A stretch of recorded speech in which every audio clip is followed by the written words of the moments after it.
Okay, so without further ado, let's all give a round of applause and welcome Brian to the stage.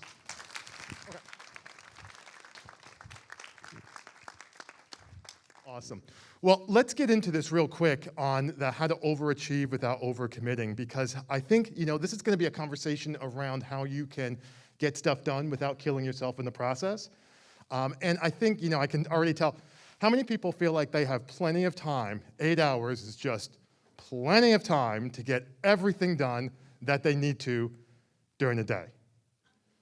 I hear cackles, I hear rueful laugh, right? And being an event planner, being an industry professional, being a business person, we all know sometimes, especially if you're in the middle of an event, I'm a speaker myself, 10 hours doesn't seem like enough. 12 hours can sometimes feel like a big deal. And part of the deal that I want to be able to talk with you guys today about is the concept of being able to overachieve without overcommitting is really being able to look at how you can reevaluate yourselves, your day, being able to look at it from a different mindset, okay?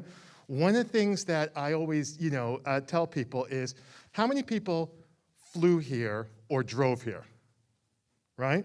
Okay. How to overachieve without overcommitting, the way you are able to get better is you're able to upgrade your skill set and your mindset, all right? You're able to upgrade your skill set, your mindset. So everybody flew or drove here today, right? Did anybody walk from their house, not the hotel? They packed up their weekender, got the roller, walked right out the front door, and eventually got here. Anybody do that? No? Okay, no. How about a horse? Did anybody take, those are viable means of transportation. Not too, thousands of years. Anybody take a horse over here? No? Okay, probably not. If you met somebody who took a horse and they came to him and said, boy, you know what? I am so tired. It was such a long journey. You would be like, why didn't you just fly? Why didn't you drive? Why didn't you take the train? Why didn't you do some of these other things, right? And that's where we get into trouble when it comes to overachieving without overcommitting. What we do is we're using an outdated framework for dealing with work that has gotten past us environmentally. Let me say that again because that's a takeaway if you don't mind. One of the reasons why we're not feeling great all the time is because we're using an outdated technology. We update our computer, we update our phone, but we're using the same style for work as they did, let's say the mid-'80s. Push, push, push, go. Am I right with that? Okay. So what we're going to do is I'm going to invite you, here's what I'm going to want to be able to have when you come with our time together. I'm going to invite you to engage in a transformational experience. I'm going to invite you to walk out of here with some ideas, actionable, that you can use to actually move yourself forward. And the vision that I'd like to have for you, and I would invite you to have it of yourself, is that when you walk out of here and do one or two things, you're going to find that you're going to have less stress, you're going to be more productive, you're going to have more energy. That's what I'm going to invite you to do. That's my goal over the next 30 minutes. Is that making sense for everybody? Okay, let me tell you a little bit about myself. So normally I'm on time. I'm actually very punctual, generally speaking. Okay, although I was a firstborn, I might have been a little bit late then, but that's the last time. I am from the Northeast. As you guys know, I'm up in the Northeast, originally from Connecticut. Grew up there. Went to school in the Southeast. Went to Durham in Duke University in Durham, North Carolina. Got a marketing minor. Got an economics major. And it's funny, living in the Northeast, I don't know if anybody you guys from the Northeast originally? Yeah? Okay. I'll speak for myself. I won't speak for you guys. It was 17 years until I realized that there were entire parts of the country that didn't have to shovel snow. Like, I didn't know that. Apparently, there's all kinds of places where you don't have to shovel snow. It didn't even occur to me. All I knew was I had to shovel snow, right? 3, 4, 5 times a year. Moved down to Atlanta, Georgia, was there for 17 years, then wound up going to North Carolina, Fayetteville. That's south of Raleigh by about 75 minutes, all right? And during that time, wrote 8 books. One of them was on how to overachieve without overcommitting. We'll obviously talk about that here today. And I think, put together some good ideas for what it is that you need to do to be successful in this area, because I will tell you this, for me, I was having a lot of challenges in terms of going through this stuff. And one of the points I want to make, second point, is a lot of people are feeling these symptoms, but we've normalized it. That's a second point, if you don't mind, okay? We're feeling these symptoms, but we've normalized it. I'm going to speak for myself. Before I wrote the book, 2006, it was the first edition on Overachieve, and then I did another one later on, just recently, actually. And before I did those, I was having ulcer-like conditions in my 20s, twice. Couldn't eat certain foods. Was having trouble sleeping, particularly on Sundays, going into the work week. All right, was having all kinds of issues in terms of could not relax on the weekend. Simply couldn't do it. Didn't happen. I wasn't able to do it. All right? If any one or two of those things that you're like, oh yeah, you know what, that might be me, that's not normal. We think it is. Our body is a miraculous creation. We think it is. It makes us feel it is, but it's not. All right? So let's get into, I've got 3 main points I want to cover with you guys here today on what we can do to be able to move this forward. I'm going to jump down here and be able to get into the group. You guys can still see me okay? I'm pretty tall. This should work out. All right, so the first point I want to make is this idea of being able to get stuff done without killing yourself in the process. So point number 1 is this idea of a runaway to-do list. Right? Everybody feel me on this one? So many different things that are going on all of the time, not sure where to start. It can be overwhelming in and of itself, right? All right? So we're going to talk a little bit about this, but before we do, I want to get some best practices. I want to get some best practices of hopefully an event planner and a non-event planner. Give me a best practice of how you guys get through your day. It can be either one, but we're definitely going to do one and the other. So whether it's a CRM that you use, whether it is a contact management system you use, whether it's how you do email, give me, yeah. Monday.com. Okay, first of all, tell us your name. Oh, Ryan. And you are? I'm the head cutie in charge of Cute Story Events. So that's? I'm an event planner. Okay, good. And tell me again, I'm sorry. Monday.com. That is? Project management software. Good. You found that that's helped you a lot. Okay, good. All right, non-event planner. Oh, I should have repeated the question, sorry. I'll do it next time. Non-event planner. My Outlook calendar. My Outlook calendar dictates my life. Your Outlook calendar dictates your life. So if you put something down in the wrong time zone, you're going to have a problem? I've been there. Okay. Okay. So it's a calendar feature as well. All right, let me give you a couple of tools that I like to use that I think will really help out. It's very low tech. You ready for this? It's a whiteboard. Okay, so let me give you the headline. Let me back up and then we'll get into how to use this. There are 3 kind of prevailing principles when it comes to keeping up with things so they don't fall through the cracks. All right, you might find yourself with one of these. Do not make eye contact with me if that's the case. The first one is that you might be the person who is writing sticky notes all over the place. I said don't make eye contact with me. I don't do sticky notes. Good, but she put her hand up. You can't, she's like, yep, I know you just said no eye contact, but I'm here. Sticky notes. You've seen that before. They go all over, right? They go all over the different thing, and it's like, oh my goodness, what's going on? All right, door number 2 is, and this is one of my personal favorites, you ever see the person with the long legal pad? Right, you like that too, right? Okay, let me just, and it's got this huge, like running document, right? You're making eye contact too. Third one is, this is my favorite one, especially if you are able to capture her in her natural habitat. The person who says, oh, well, let me just get this right away before I forget. Right? If you catch her like in her natural habitat, like in her office or something like that, you're like, oh, okay, let me just get this before. All of those have different issues for different reasons. The reason now you're going to want to use a whiteboard, and by the way, there's a really good book out. It's called Getting Things Done, The Art of Stress-Free Productivity. David Allen, good stuff, would recommend it. The idea is that when you're going out and doing some of these different things, you want to be able to capture it in a place that you can trust. Okay, you want to be able to capture it in a place that you can trust. So here's what this looks like exactly. Oh, and by the way, FYI, I also will have an opportunity for you guys to, I've got my notes as a PDF. It's actually a Google Doc. So what I'll do is, because I know I'm condensing it a little bit, I'll put that available for you if you want that. I'll bring that up, just so I don't forget, okay? So when you're doing some of those different things, you want to be able to do this. This will really make it easy. First thing you do, download your mind. Everything that you can think of in your life that you need to do business-wise, put it down. It'll take you 20 minutes. And then you'll forget some stuff, and then it'll take you 10 more. When I did it, I had 40 items. No joke, okay? Then what you're gonna wanna do is you get yourself a whiteboard. Get yourself a whiteboard, put it up. If you work from home, put it in your home office, obviously, so you can have it, okay? And it's all the things that you need to do. Half the battle and stress and feeling stressed out is trying to remember what you don't want to forget while you're trying to remember what you don't want to forget.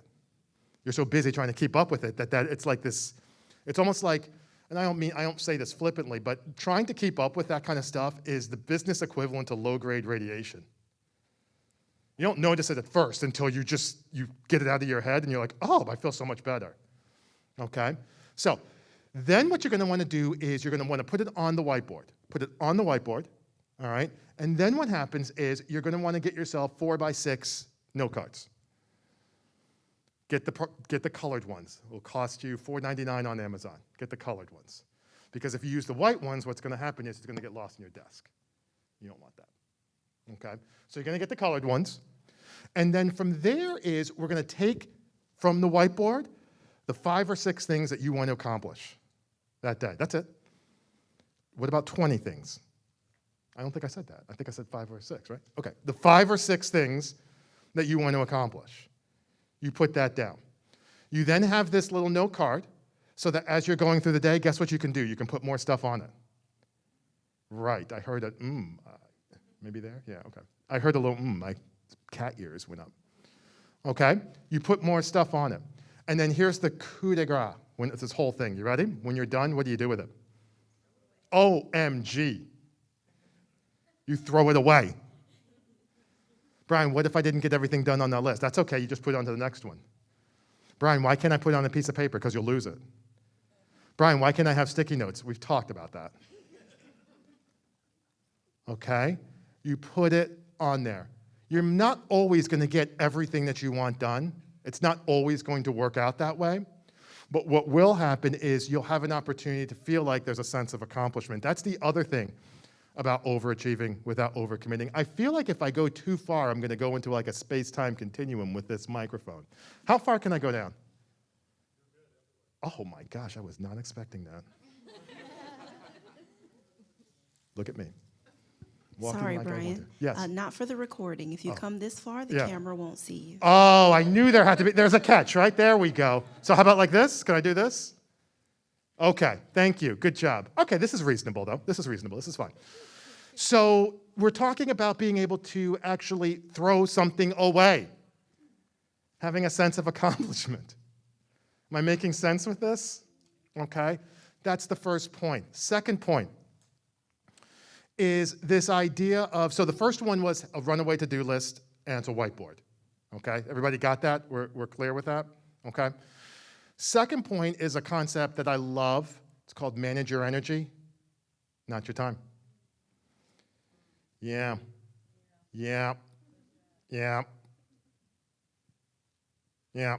Okay?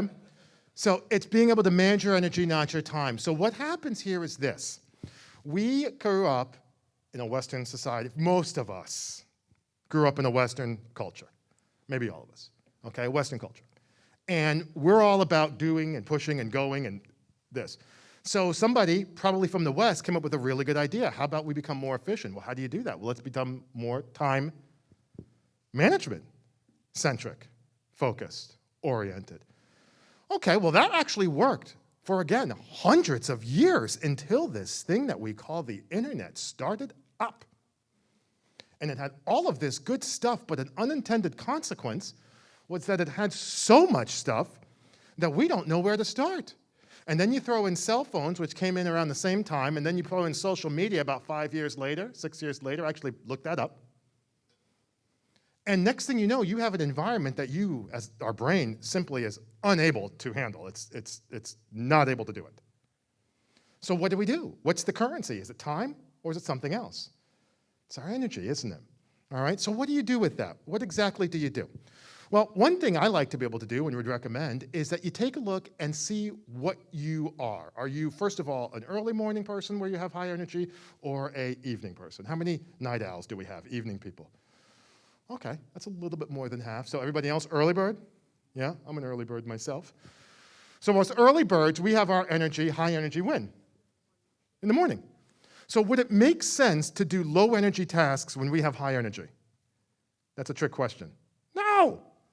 But how many people, again, this is a rhetorical question, so this is not eye contact, but how many people, I'll look down, but how many people wind up jumping into email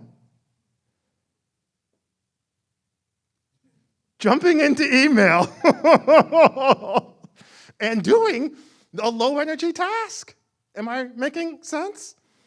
Wouldn't it be much better if you're a morning person to do a high energy task? Brian, what's a high energy task? Give me an example of a high energy task. What do you guys, I mean, you have something. Give me something. Phone calls, high energy. What else? Creative task. Anything creative. Yes. Spreadsheets. That's a bear. Yes, sir. What else is high energy? Yep, thank you. What else is high energy? Meetings. Yep. What's low energy then? Email. Yeah, I mean, it can be different for different people, right? That's a good point. Good point. Data entry. Did you guys hear that? Data entry. Okay. So what you want to be thinking about is, what is it that you can do to set up your day from a high energy, low energy task? Real simple fix. Go through your day, start charting what you do. Just it's almost like a food journal. You don't realize what you put in your body until you put a pencil on paper for a few days and you're like, oh my God, I'm surprised I'm still alive. Right? I mean, you know what I'm talking about. Okay? So you go through that and see how you're spending your day. And then what I'm going to invite you to do is, if you're a night owl, reorient some of it in the evening. Well, I can't make calls at 8 o'clock at night. Okay. I mean, there's some constraints. But it should be something where you're doing, and the point over here, did you say creativity? High creativity? Okay. The point over here is too, creativity and impact. Right? Creativity and impact. So a client meeting, like was brought up over there, that is a high energy and high impact, theoretically. A proposal, high impact. Okay? These are the kinds of things that you want to be doing so that you're not just sapping the energy from yourself. Am I making sense with this? Okay. All right. Let me open it up, because I did say I was going to do some questions, and I'm going to make one more point, and then we're going to bounce. Any questions or points that people want to make that relates to, we've covered a few things so far. We've talked a little bit about, obviously, the whiteboard, dealing with a never-ending to-do list. We've talked about being able to manage your energy, not your time. We've talked about what you can do to feel, less stressed in that regard. We have another point or two. Anybody have a, yes, okay, young lady. What do you do if the whiteboard's not big enough? What do you do if the whiteboard is not big enough? Yeah, well, so I like, when I say get a whiteboard, I mean, I actually, like, I'm talking like this, like a whiteboard. Like seriously, something like that is what I'm thinking. If it's not big enough, though, to seriously to answer your question, if it's not big enough, then it can be two things. Either the whiteboard itself isn't big enough, or what you're committing to is too big. I mean, it's just a answer like that. Another one. Yes, ma'am. You can also go up to the microphone at the front, but I'll try to come to you. Oh, you're so nice. Do you have any comments or feelings on time blocking? Yes. Because I don't like it. No. You don't like that answer? Yes. Okay. I do have some feelings on time blocking, but you intimidated me when you said you didn't like it. Why don't you like it? I don't know. I guess I'm just the type of person that granted, I work from a desk. Yeah. I work at a rental company. Yeah. And when I get an email, my first initial reaction is I'm going to reply to that email. Okay. Like, I don't I don't need a time block to tell me that I need to reply to emails in this situation, I need to go do that. Like, Okay. I just kind of do what needs to be done. I That's don't know. fine. That's fine, and that's a personal preference. The reason why I like time blocking myself is because it gives me a chance to give a little bit of structure and order to my day. Now, with email specifically, since you brought up that point, I don't time block email. Okay, what I do is I don't answer it during the first hour that I get to office because I want to do some other stuff. I'm a morning person. Then I will do email maybe once or twice in the morning. Then I go into lunch, obviously, and you're in the afternoon. Then I do it like 2 or 3 times more. What you got to watch out for is that email doesn't become this overriding, like ants in the proverbial home, because it will get to that. So I do like time blocking, but I don't use it for email. Okay? Last question, and then I'll make my last point. Hi. Do you need to, or do you organize the whiteboard? Do I need to, or do I organize the whiteboard? Yeah, actually I do. What I do is I'll have the whiteboard set up off of usually it's not just a main task, like you just say, oh, I'm gonna go, make client calls. Like usually there's something where it's like a project. So I'll have, let's say, project X, and then I'll have 2 or 3 or whatever, 5 things underneath project X, okay, to be able to be more successful in that regard. So I'll do that, and then I'm crossing off the mini, we would call those milestone points, underneath that. That makes it a little bit easier as well. Okay? No, it's no problem. Okay, I'll stick around afterwards too if you have some more questions. That's no problem. Let me just finish up with my last point here. That way you guys can get out on time. The last point that I want to make when it comes to overachieving without overcommitting is the idea that when you are going out and trying to be successful, when you're going out and trying to do some of the different things, we can find ourselves with a hand in a ton of different pots, right? We're spinning all these different plates. Let me give you 4 words that are crucial and have been crucial for my success, which is very simple. Finish what you started. Finish what you started. All right, now what does that mean exactly? Part of the problem is that we get so many different things going on that we think that doing 2 or 3 things simultaneously are going to help. It doesn't. It slows us down, we become less productive, we become more frazzled, it doesn't help at all. All right, so Brian, when I've got 58 things coming at me at once, what is it that I need to be able to do? Okay, good question. Like, that's a really good question. The answer is you want to be able to, first of all, we're going back to that 4x6 note card. We're writing stuff down on there. So we're not just letting it go, we're writing it on there. Does that make sense as a good first step? Okay. Second thing that you're going to want to do is you're then going to want to say, all right, let me just calmly go through this. What's the highest impact? Pareto principle talks about 80% of the revenue.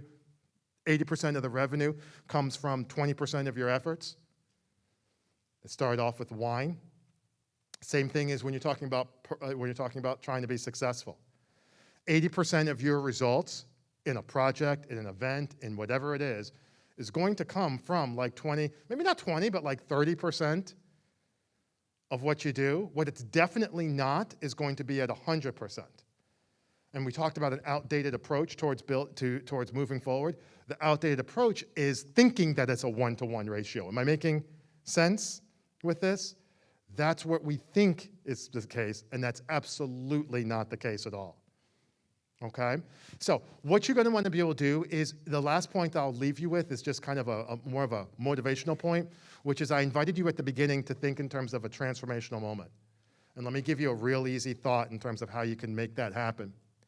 And it's the idea of if you want to get more, you need to be more first. If you want to get more, you need to be more first. A lot of times people want to have a conversation about getting more and staying the same. I want a bigger house. I want more money. I don't want to do anything. I just want it, I guess, to show up at my life. I don't know. Okay? If you want to get more, you need to be more first. You need to be the type of person who is able to relax. You need to be the type of person who is organized. You need to be the type of person who can let stuff go.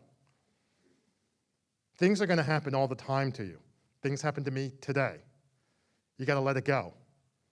It doesn't mean that you're not upset about it. It doesn't mean that it didn't bother you. It does, and it did. But you got to keep moving.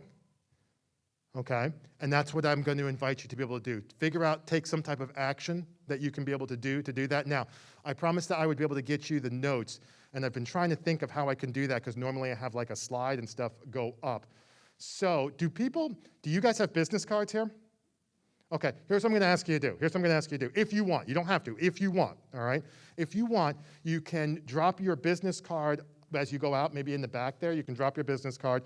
What you'll get is I can shoot you a copy of my notes. It's a Google Doc. And also, it will include you on our High Octane Success newsletter. Talks a little bit about how you can be more successful in terms of overachieving without overcommitting. We send out a 5 to 7 minute audio every 2 or 3 weeks. It's not a big deal, okay? So if you want that, you can drop, okay, there we go. We can put those right over there. Normally, I do a lot more high tech, but I couldn't think of that. So that's what we've got right now. Okay, if you want to stick around and ask any questions, I will be sticking around here as well. And again, my name is Brian Hilliard, and thank you so much for your time. I really appreciate it.